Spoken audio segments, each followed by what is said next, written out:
everyone, Becky here and welcome back to my channel. Today I am going to be sewing up the Margo from Sustainable Cloth Company. Margo is a very versatile pattern. There are tons and tons of options from just tops to dresses and making it into a romper as well. Today I'm going to just be sewing up the basic Cami, and so this is a relatively simple top with just the front and back, and then binding for the sleeves and edging. So I am going to be walking us through that here, and this will be helpful. There is an option to do the cami on a dress or a romper as well. So if you are doing any version with a cami on it, this will be helpful up until you have to either construct the skirt or the pants and attach them. But I do also have a tutorial on, I did the tie strap lined bodice dress. I have a tutorial on that, so if you're looking for something along those lines or even with the skirt, that video will be helpful, and I will link it in the description down below. But let's go ahead and get started.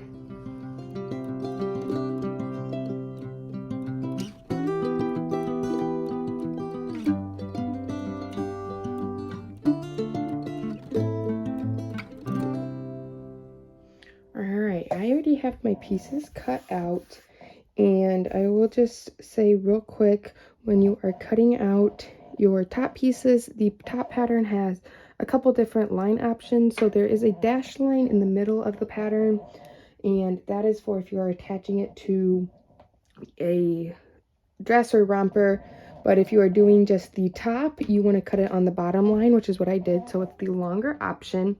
And then there is also an option up at the top with a dash line, and you want to cut it on the inside dash line for the binded option. If you are doing the lined option, you would cut it on the thick line. But we are not doing the lined version. So we have our front and back of our shirt, and these are identical pieces, so there's not really a technical front or back. And then we have our strap binding pieces and our neck binding pieces. So there's two of every single piece, and they should be identical. For the strap binding pieces, there was little markings on it, and I just went ahead and transferred those markings with a marker there that I can wash out. So you'll want to transfer those markings when you cut your pieces out with pins or however you want to mark those.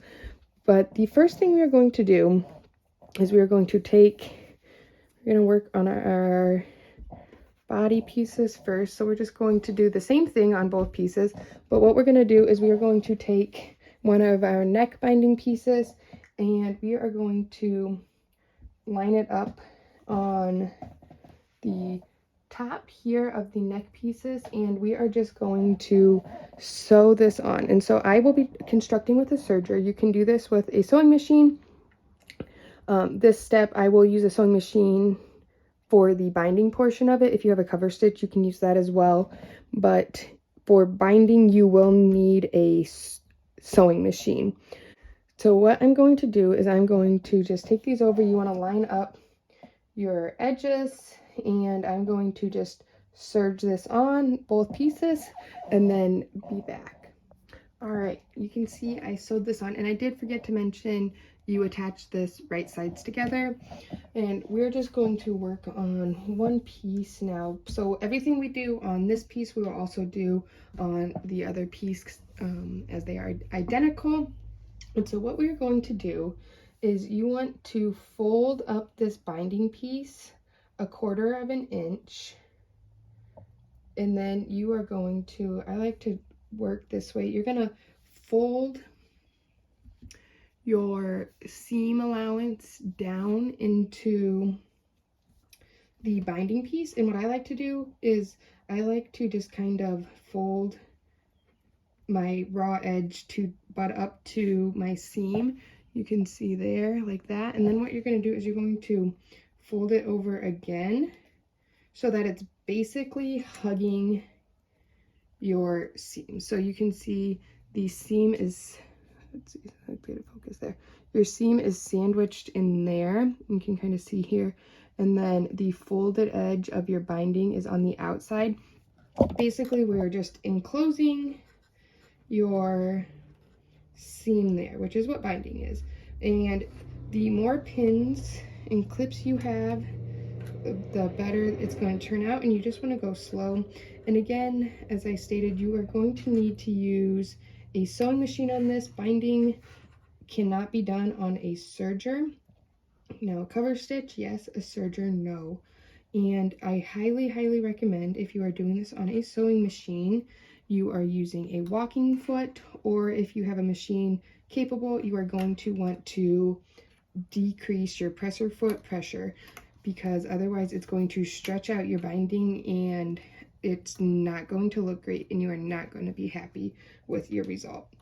But so once you have this clipped on, so here from the front, you can see that, and so then your fold should be hanging a little bit over your seam. And so then what you're going to do is go over to your sewing machine, and you are going to top stitch your binding piece on your binding piece, so not on the body of your fabric, right here, about 1/8 of an inch or so from that seam.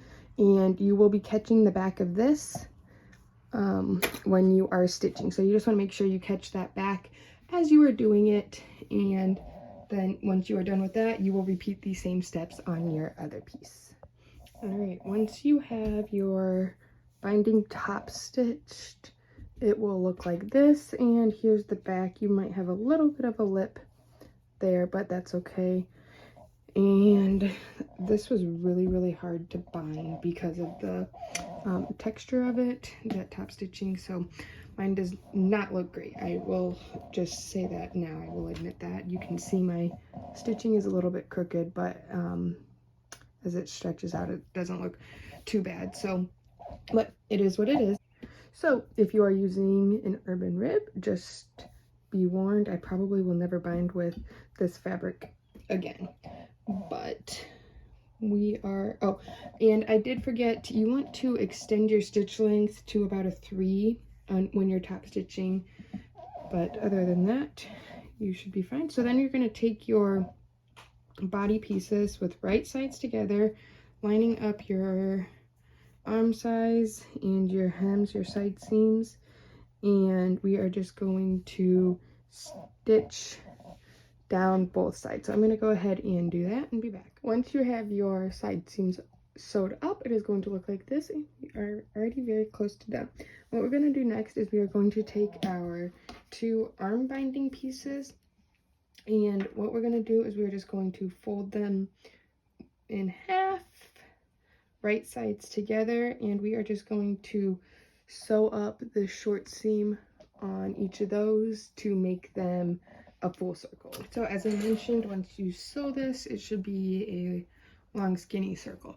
And so just like we did the front and back of everything was the same, the left and right side are going to be identical. So I will just show you one side, and just note that it will be done on the other side as well. So what we're going to do is we're going to turn our circle right sides out, and you should have your markings on your piece. And so what we're going to do, the side with your markings is going to be the side that's going to line your raw edges. So the first thing we're going to do is we are going to line up your center seam of your armband to the side seam of your shirt. And so just like we did on the neckband, we're going to do kind of the same thing. What we're going to do first is we are going to take our little marking that we made, and that is going to be what lines up with the binding here. So you want to clip this on here, and it is going to be a little bit smaller, so when you sew that on, you will stretch that. But then we're going to also come over here and match up this marking to your other side. And again, it's going to need to be stretched when sewn. So what we're gonna do first is you will sew your binding on, and I like to go all the way around just because even though you're not sewing up here, it just gives you a nice line to measure and line up the rest of your binding with. So I am going to start down in the armpit, stretch this binding to fit as I sew, go all the way around and finish overlapping my stitches. So I will do that and be back. Once you sew that on, it is going to look like this, and you should see that it is kind of looking like your sleeve. And so what we're going to do is we're going to do the same thing we did over here, is then we're going to fold once and then fold that over again and clip. And the only difference is up here you are going to want to fold this down. So this is why I like to just go around that with my serger, because then I can line it up evenly with what I did down here on the sleeve. You're just going to fold these over onto each other and line up those folded edges on the strap where it is not attached. And so then you will go and you'll get this settled all the way around. And clips are your friend, pins and clips. The more you use, the nicer results you will most likely have. But so then again, you will just, once it's all folded down, you will top stitch that all the way around, and then your sleeve will be, or your strap will be done, and then you will do the same thing on the other side. So I'm going to finish folding this and clipping it and then go stitch it, and I will also do the other side while I'm at it. All right, I got this one strap all folded and ready to go, and so I just wanted to show you how many clips I am using on here. Like I said, the more the better. So it's almost like every inch and a half I have a clip, and then you just will sew it and go real slow to keep it laying nicely and make sure you're catching that back. And I will add too, because we did have to stretch this binding here, you want to make sure that it's still being stretched and it's even from the front and back when you are sewing the binding around the arm side that's attached to the body there. All right, once you have your binding top stitched, we are basically done. We just have to hem. And I did, just in case you were wondering, I did decide to go with a zigzag stitch for this one, just because the ribbing of this fabric and the texture was getting really caught under my presser foot. So I did go with a zigzag, and that did help. So yeah, just thought I'd throw that in there. But the very last thing we have to do is, well, trim out all of your threads. But we are going to, then you're just going to hem. So this has a 1 inch hem allowance. So that means you're going to fold it up 1 inch and then hem this. And I actually had decided that I am going to leave a raw edge because of this fabric, and I just think that it is going to look nicer with a raw edge than it would if it was stitched and kind of like pressed out and flattened. But otherwise you would just fold this up 1 inch, pin it, and you would do some sort of stretch stitch to hold that hem up. You could use your cover stitch, or like I said, any stretch stitch that you are comfortable with. If you are leaving it on hemmed, you would, if you want the intended fit and the intended length, you would just cut off 1 inch.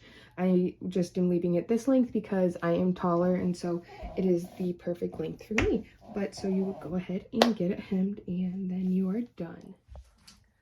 All right, here it is. I decided to put it on so that you guys could see the fit, and as I said, I left this on hem, and it hits right at my natural waist, and as I said, I am a little bit taller than the intended fit. So it is about perfect for me if I would have added any length. And yeah, this is super cute, and this could be for the gym or for probably layering under anything. But I hope this video was helpful. If you have any questions, don't be afraid to leave me a comment, and I would be happy to help. Or like I said, I have another video for other styles, so make sure you check out my channel and hit that subscribe button. Also, make sure you check out my Instagram. It's at SewBex, where you can see some more sewing tips or just see what I'm working on or give some input on future videos. Thanks for watching. Bye.